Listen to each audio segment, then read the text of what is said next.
Salam sejahtera Malaysia. Selamat pagi. Yang trending sekarang ini di media sosial ialah pengakuan daripada Najib Razak yang tidak disangka-sangka berlaku. Apabila penghakiman baginya tidak lama lagi akan diumumkan sama ada akan dibebaskan atau akan terpaksa untuk membela diri. Akhirnya beliau mengaku juga. Akhirnya dia mohon maaf lah, dia buat pengakuan secara bermohon maaf, dan dia tidak mengaku bersalah. Dia pula menempiaskan kesalahan kepada Jolo dan apa itu yang bersetongkol yang bersetongkol dengan Jolo. Pertama sekali, janganlah cakap-cakap saja, kasihlah nama-nama siapa-siapa yang bersetongkol tu. Kedua, sudah terlambat. Kenapa dulu ndak buat permohonan maaf ni? Kenapa dulu ndak buat? Okey. Jadi akhirnya Najib Razak mengaku bahawa dia mohon maaf kerana ada salah takbir ke apakah, salah guna kuasa kah, ataupun salah laku kah yang berlaku di dalam 1MDB lah. Ini menunjukkan memang betul lah Khairi Jamaluddin cakap dulu, ini bukan sekadar kabar-kabar angin, tapi memang betul ada masalah dalam 1MDB. Tapi memang dulu kenapa sebelum audit dibuat, sebelum segala-gala dikorek,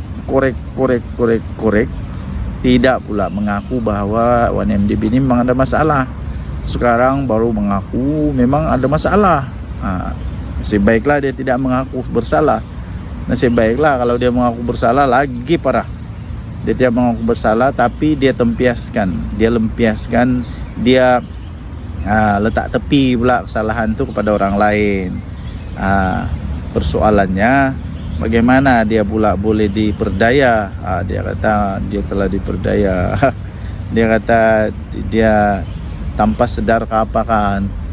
Begitulah, kamu bacalah sendiri dia punya pengakuan tu. Masalah dia ialah dia ni Perdana Menteri, tak akan senang-senang saja kena begitu. Sampai ada satu artikel baru saya baca, tidak ada apa-apa kuasa yang di atas daripada undang-undang. There is nothing above the law. Walaupun kau Perdana Menteri kah, bekas Perdana Menteri kah, macam mana tu? Di dalam mahkamah tidak boleh dipakai perkataan tidak tahu. Tidak tahu. Sebab pertama, dia Perdana Menteri, bijak, pandai. Kedua, dia ada pegawai-pegawai dia. Pegawai-pegawai yang bijak, pandai. Kalau tidak pandai, tanya pegawai. Kalau pegawai tidak pandai, panggillah Jabatan Audit Negara kah, orang-orang yang pakar-pakar di dalam forensik keuangan. Jangan sampai sudah parah, disembunyi-sembunyi, baru sekarang baru sadar, sudah terlambat. Kalaulah dulu masa 1MDB dia masih jadi Perdana Menteri, benda ni sudah diketahui dan sudah diselesaikan, saya fikir Najib Razak tidak ada dalam penjara. Tidak ada dalam penjara. Tapi masalah dia sudah terlambat, sudah lama berlaku, baru sadar. Jadi bagus juga kita memaafkan, ya. Tapi ada konsekuensi.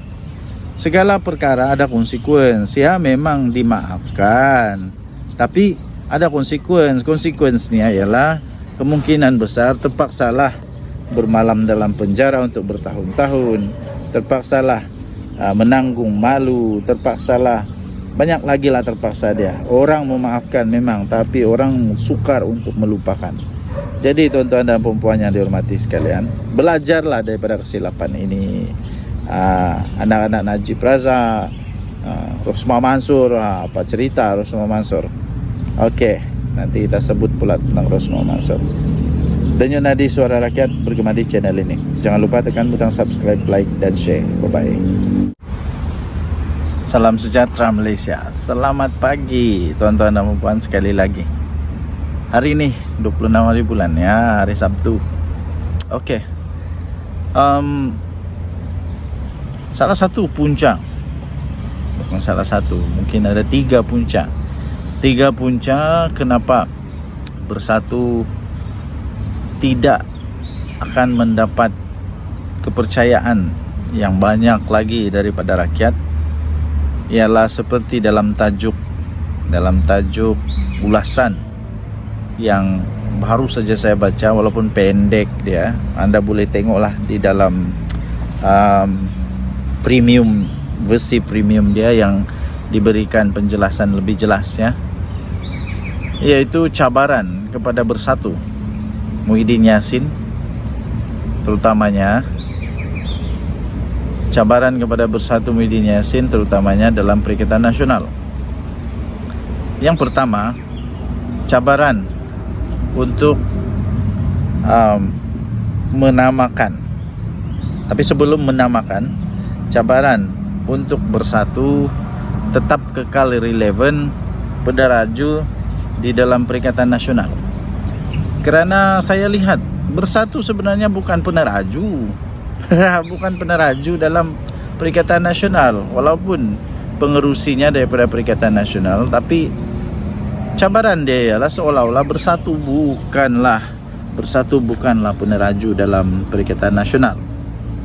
Kerana yang kuat dalam Perikatan Nasional bukan bersatu. Yang kuat dalam Perikatan Nasional adalah PAS. Kita dapat lihat di sini, pertama ada dilema untuk menyatakan siapa yang menerajui Perikatan Nasional. Kalau kasih bersatu meneraju Perikatan Nasional, dia tidak kuat. Tidak kuat manapun bersatu. Bolehlah dikatakan bahwa bersatu ini hanya berharap kepada ihsan pengundi-pengundi daripada PAS, pengundi-pengundi Melayu PAS, Melayu Islam, alih-alih PAS. Kalau bersatu yang jadi peneraju, tidak kuat manapun, orang tidak yakin lah boleh menang. Orang tidak yakin, walaupun dorang menang, dorang boleh bentuk kerajaan, orang tidak yakin. Jadi sudah orang tidak yakin, bikin apa undi? Lepas tu dilema yang kedua, kalau pula bagi PAS yang meneraju, mereka tahu di Malaysia ini sentimen politik dia bukan hanya satu. Bolehlah kalau satu saja, tapi hanya menang di sebahagian tempat, tidak boleh menang di seluruh Malaysia, tidak boleh tidak boleh jadi kerajaan. Jadi mau tidak mau kasihlah nama bersatu yang peneraju, dengan harapan suku, kaum, bangsa yang lain dapat menyokong Perikatan Nasional. Jadi PAS pun dilema juga, kasih PAS yang bos susah juga. Nanti Bumi Putra, nanti orang-orang yang bukan Melayu Islam tidak mau undi. Itulah dia punya masalah juga, cabaran dia. Itu yang pertama lah, dilema untuk menentukan sama ada bersatu masih lagi relevan atau tidak. Ini yang menyebabkan Muhyiddin susah lah, memang susah dia jadi Perdana Menteri lagi. Yang kedua, bersatu sendiri susah untuk membuat satu kesatuan. Susah untuk membuat satu kesatuan, menjadikan hanya satu camp saja, satu camp penyokong saja dalam bersatu yang sokong Muhyiddin. Sebab ada juga sebenarnya bunyi-bunyi suara-suara sumbang yang sebenarnya tidak suka Muhyiddin Yassin jadi bos lagi. Mungkin sesuai untuk bos yang akan datang. Masalah dia siapa? Azmin Ali. Ramai orang tidak yakin dengan Azmin Ali, kerana Azmin Ali dia ada sejarah dia sendiri, sejarah dia lompat. Tidak mustahil selepas ini, orang kata tidak mustahil lepas ini dia buat lagi apa yang dia buat. Apa yang dia pernah lakukan tidak mustahil boleh berlaku lagi. Jadi mau kasih calon si Azmin Ali susah juga. Tidak kasih calon susah juga. Hamzah Zainuddin pun susah juga. Hamzah Zainuddin pun hormat kepada Muhyiddin Yassin. Jadi tuan-tuan dan puan-puan yang dihormati sekalian, cabaran ketiga ialah untuk menamakan siapa Perdana Menteri, siapa calon Perdana Menteri Perikatan Nasional. Saya fikir PAS tidak akan berdiam diri kali ini untuk membiarkan begitu saja calon Perdana Menterinya daripada bersatu yang tak kuat manapun. Pastinya PAS mau keadilan ditegakkan bagi mereka, yaitu Mereka mau supaya Perdana Menteri daripada PAS. Masalahnya, bila Perdana Menteri daripada PAS, rakyat Malaysia macam mana? Mau kau undi PAS? Mau kau undi PAS, terutamanya rakyat Sabah Sarawak. Rakyat Sabah Sarawak punya sentimen lain. Maukah diorang undi si Hadi Awang? Maukah undi Hadi Awang kah, Dr. Sam kah? Hadi Awang memang tidak jadi Perdana Menteri lah memang. Tapi Dr. Sam, maukah rakyat Malaysia undi ataupun sokong apabila dinamakan Dr. Sam sebagai Perdana Menteri? Ini masalah juga. Ini masalah juga. Jadi bersatu, siapa yang dia boleh kasih nama untuk calon Perdana Menteri? Hamzah Zainuddin, Peja lagi lah. Peja sudah kalah. Peja sudah kalah. Macam mana dia mau dikasih calon kalau kalah? Sekurang-kurangnya yang kasih calon mestilah yang kuat, yang menang. Sekarang ni Peja bukan ahli parlimen pun, tak menang pun. Siapa lagi? Seorang ni yang tidak dibenarkan masuk ke dalam Dewan Rakyat, dalam Dewan Parlimen. Diakah? Itu masih terlalu muda agaknya. Mungkin susah juga. Akhirnya pilihan terakhir, mau tidak mau Muhyiddin Yassin. Mau tidak mau Muhyiddin Yassin. Tapi Muhyiddin Yassin, saya fikir rakyat sudah jarak. Orang Sabah bilang sudah jarak dengan Muhyiddin Yassin. Dia sudah jadi Perdana Menteri dan akhirnya dia dilabel oleh netizen, oleh rakyat-rakyat Malaysia yang memang bukan pro kepada Muhyiddin Yassin sebagai Perdana Menteri yang gagal. Dia sampaikan itu. Jadi saya fikir Muhyiddin Yassin tidak juga. Inilah cabaran-cabaran yang dihadapi oleh Bersatu. Ini kita belum cakap lagi tentang kes-kes mahkamah yang dihadapi oleh pemimpin-pemimpin Bersatu. Keyakinan kepada pemimpin Bersatu sendiri, Muhyiddin Yassin sendiri yang tidak mampu pun untuk bawa dia punya menantu balik. Jadi macam mana orang mau percaya ni kan, susah juga. Bingung juga kepala. Inilah punca-puncanya Perikatan Nasional tidak akan jadi memerintah lagi negara Malaysia. Apa pendapat anda? Sila tinggalkan komen. Dan yang Nadi Suara Rakyat bergema di channel ini. Jangan lupa tekan butang subscribe, like dan share. Bye-bye. Salam sejahtera Malaysia. Selamat pagi tuan-tuan dan puan yang dihormati sekalian. Kita duduk dulu hari Sabtu. Kita duduk awal pagi ni. Awal pagi berapa hari bulan? 26 hari bulan 10. Kita duduk awal pagi menikmati indahnya ciptaan Tuhan dengan bertemakan dekat hutan. Okey, saya mau buat sedikit ulasan tentang kenyataan daripada Tuan Guru, Tuan Ibrahim, Tuan Man. Dia kata tunggulah PN ambil alih, baru kita akan bagi budget lah, budget untuk kerajaan, perubahan ke apakah yang baiklah. Persoalannya senang saja. Pertama, bila tu PN tak akan ambil alih kerajaan sampai bila-bila. Tak akan sampai bila-bila, tidak akan lagi. Kerana apa? Bukan main lagi Tuan Guru, Tuan Ibrahim, Tuan Man ni. Sekarang sudah jadi di luar kerajaan macam hebat betul. Macam dialah paling hebat, dialah paling tahu, dialah paling jago mentadbir negara, ya. Tapi saya mau tanya, dulu waktu Perikatan Nasional memerintah, apa yang dibuat oleh kerajaan waktu itu? Apa yang dibuat kerajaan waktu itu? Yang saya ingat, parlimen tiada bersidang. Ada masa parlimen tiada bersidang tu.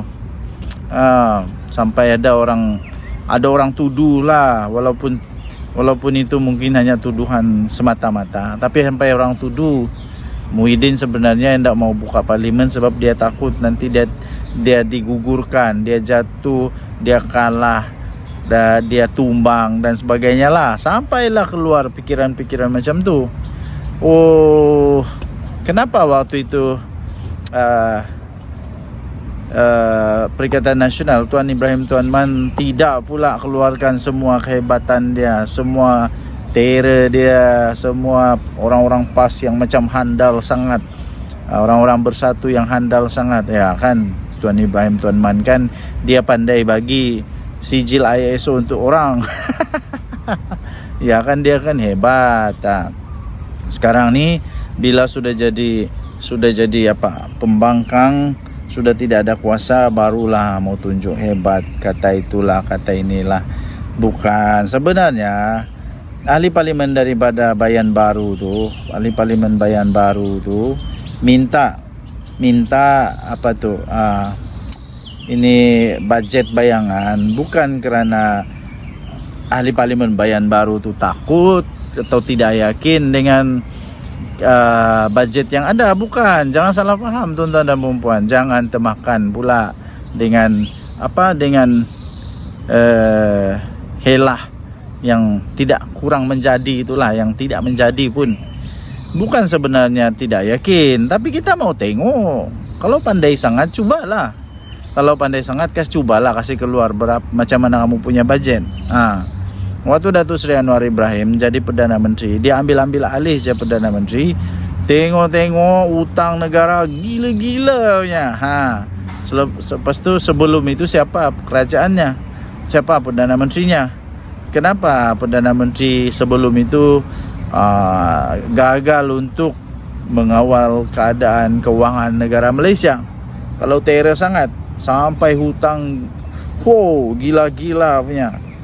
Sekarang Perdana Menteri Datuk Seri Anwar Ibrahim terpaksa membersihkan semua tai-tai inilah, semua tai-tai yang ditinggalkan ni, semua masalah-masalah kewangan yang ditinggalkan, hutang-hutang negara yang ditinggalkan, semua pada kepala otak Datuk Seri Anwar Ibrahim untuk selesaikan. Kesian tak kesian, pikir-pikir sendirilah.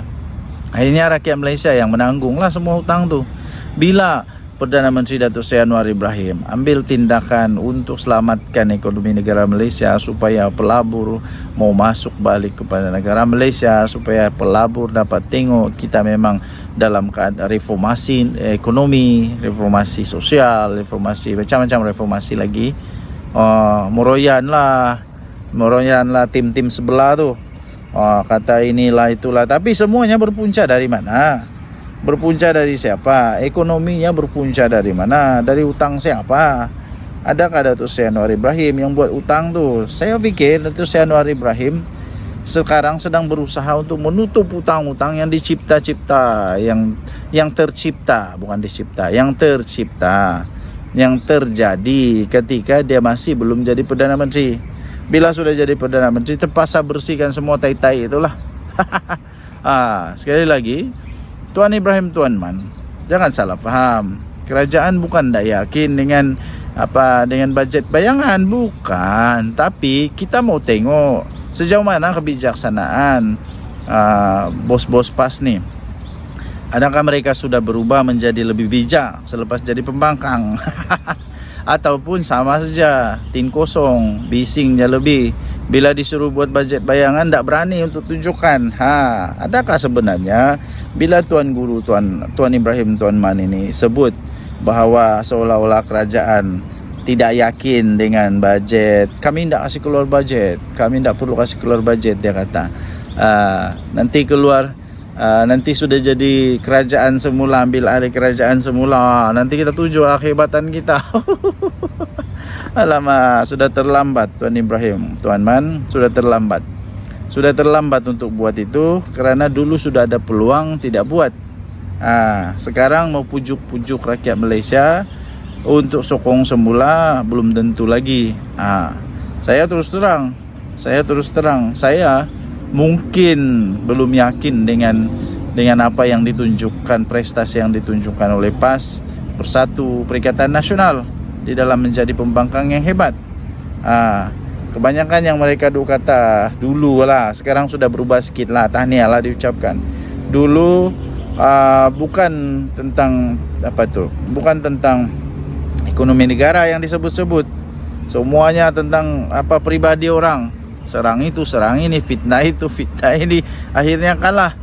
akhirnya kalah. Ini belum kita sebut lagi itu saman kepada siapa dokter tu, entah perempuan tu. Tapi sekarang dah bijak sikit lah, bijak sikit yang disebut semua sekarang ini kepada ekonomi negara Malaysia, bukan lagi kepada entah benda-benda yang diserang tu yang pelik-pelik, yang tiada pun tiada pun kepentingan, tiada pun manfaat untuk rakyat. Yang menjadi manfaatnya ialah parti itu sendirilah boleh menang nanti dan sebagainya. Banyak betul lalat ni. Okey, so apa pendapat anda? Tinggalkan komen dan Nadi Suara Rakyat bergema di channel ini. Jangan lupa tekan butang subscribe, like dan share. Malaysia kita punya, cintai Malaysia aku, kita jaga kita. Bye bye. Okey, salam sejahtera Malaysia dan Nadi Suara Rakyat bergema di channel ini. Tuan-tuan dan puan yang dihormati sekalian, menjadi satu misteri paling besar sampai sekarang ialah mana Jolo dan mana menantu Muhyiddin Yassin. Mana dia orang sekarang? Dan kenapa dia orang tidak berani untuk datang balik Malaysia? Terutama kita mau mengulas sedikit lah tentang menantu bekas Perdana Menteri Muhyiddin Yassin. Heran juga kenapa dia tidak balik Malaysia. Yang paling penting, kalau dia tidak bersalah, baliklah Malaysia. Jangan buat orang lebih rasa bahwa kamu itu betul-betul bersalah. Sebab kalau kamu lari melarikan diri, itu memang betul-betul kamu bersalah lah. Orang yang betul, orang yang benar, orang yang tidak bersalah, dia tidak akan lari, dia akan lawan dengan kebenaran. Tapi orang yang lari itu memang sah dia lari daripada sesuatu yang salah lah. Memang dia takut lah tu. Jadi kalau kamu lari, kamu takut lah. Paling kesian, ini sebenarnya akan membawa kesan buruk kepada mentua kamu, akan membawa kesan buruk kepada mentua kamu sendiri, Muhyiddin Yassin. Jadi kalau mau jaga Muhyiddin Yassin punya air muka dia, kepercayaan orang Malaysia kepada dia, balik. Dan Muhyiddin Yassin pula lebih baik diam-diam lah, jangan cakap apa-apa. Sebab kamu pun tak best mana pun, tak mampu pun buat apa-apa. Kalau menantu sendiri pun tak kamu mampu untuk handle, apalagi rakyat Malaysia. Dan satu lagi kesian lah isteri kepada menantu ni, sampai hati juga ditinggalkan begitu saja kan. Okey, kita harap apa yang kita dengar menjadi kenyataan, yaitu sebenarnya polis Diraja Malaysia tidak pernah berhenti. Polis Diraja Malaysia tetap berusaha untuk mencari kedua-dua manusia ini, yaitu siapa tu, Jolo dan menantu Muhyiddin Yassin. Dua-dua sedang diusahakan untuk ditangkap. Jadi kita doakan semoga polis Diraja Malaysia berjaya menangkap. Kita doakan semoga polis Diraja Malaysia berjaya menangkap mereka kedua-dua. Jadi nanti kalau sudah ditangkap, sama ada Najib terlibat, Najib masalah, atau Muhyiddin terlibat, Muhyiddin dalam masalah, kita tidak tahulah. Tapi yang pasti kita mau supaya polisi Diraja Malaysia berjaya tangkap dan akhirnya disiasat. Kalau betul-betul, kalau salah, betul tetap betul, salah tetap salah. Saya, rakyat Malaysia, mau melihat supaya rakyat Malaysia selepas ini kembali yakin, kembali percaya kepada negara Malaysia dalam undang-undangnya, dalam lawan rasuah, penyelewengan. Tapi itulah yang berlaku sekarang di Malaysia lah. tahniah diucapkan kepada Perdana Menteri Malaysia yang terbaik. Denyut Nadi Suara Rakyat bergema di channel ini. Salam sejahtera Malaysia. Denyut Nadi Suara Rakyat bergema di channel ini. Okey, tuan-tuan dan puan yang dihormati sekalian. Persoalan utama sekarang ialah apa jadi dengan Najib Razak yang sudah minta maaf, buat pengakuan. Lepas itu adalah beberapa pihak yang sudah siap untuk memaafkan dia lah. Tapi ada juga yang sebut kalau dia mau minta dimaafkan, dia kena bagi tahu lah, dia kena dedah lah siapa dalang-dalang yang terlibat, siapa yang terlibat di dalam semua yang berlaku itulah. Jadi persoalannya, habis apa seterusnya? What next? Apa seterusnya selepas dia buat permohonan maaf? Takkan pula dengan mudah selepas permohonan maaf semuanya selesai. Tidaklah boleh begitu. Jadi saya fikir heran jugalah. Saya pun tertanya-tanya, mungkin anda boleh berikan input, berikan pendapat anda. Apa sebenarnya tujuan dia buat begitu ya? Apa sebenarnya tujuan dia buat begitu? Saya betul-betul masih lagi sampai sekarang berfikir apa tujuan dia buat begitu. Sebab tidak ada apa-apa yang boleh berubah. Dia tidak juga keluar dari penjara, tapi mungkin kerana keputusan sama ada dia perlu membela diri ataupun dia akan dilepaskan diketahui tidak lama lagi. Adakah ini satu strategi untuk supaya dapat pengampunan ke, supaya dapat belas kasihan daripada rakyat Malaysia kah? Saya pun tidak tahulah. Dan seterusnya yang menjadi tanda tanya juga lah kepada saya, betulkah itu memang betul-betul dari dalam hati dia? Betulkah itu dari dalam hati dia? Betulkah itu ditulis oleh dia betul-betul? Tapi saya percaya dia yang tulis lah. Cuma itulah persoalan saja. Dan kalau ia pun dia keluar nanti, masihkah dia mempunyai credibility, masihkah dia akan dipercayai, masihkah dia boleh menang kalau dia bertanding? Itulah soalan-soalan dia lah. Saya fikir rakyat Malaysia akan membuat itu sebagai satu cara untuk menilai dia nantilah, satu cara untuk menilai dia nanti. Apakah dia akan dipercayai lagi ataupun rakyat sudah tidak percaya dia lagi. Jadi itulah itu perkara yang saya masih lagi tertanya-tanya sekarang. Apa sebenarnya tujuan dia mohon maaf itu? Apa sebenarnya tujuan dia mohon maaf? Dan kalaupun orang mohon maaf, apa yang berlaku? Tidak apa-apa yang berlaku sudah pun. Paling-paling orang simpati dengan dia, itu saja. Dan seterusnya nanti kita akan ulas pula bagaimana pula dengan Rosmah Mansor. Rosmah Mansor apa pula dia punya merit? Apa pula dia punya merit? Tidak ada apa merit Rosmah Mansor, macam dia ada pun. Okey, Denyut Nadi Suara Rakyat bergema di channel ini. Bye bye.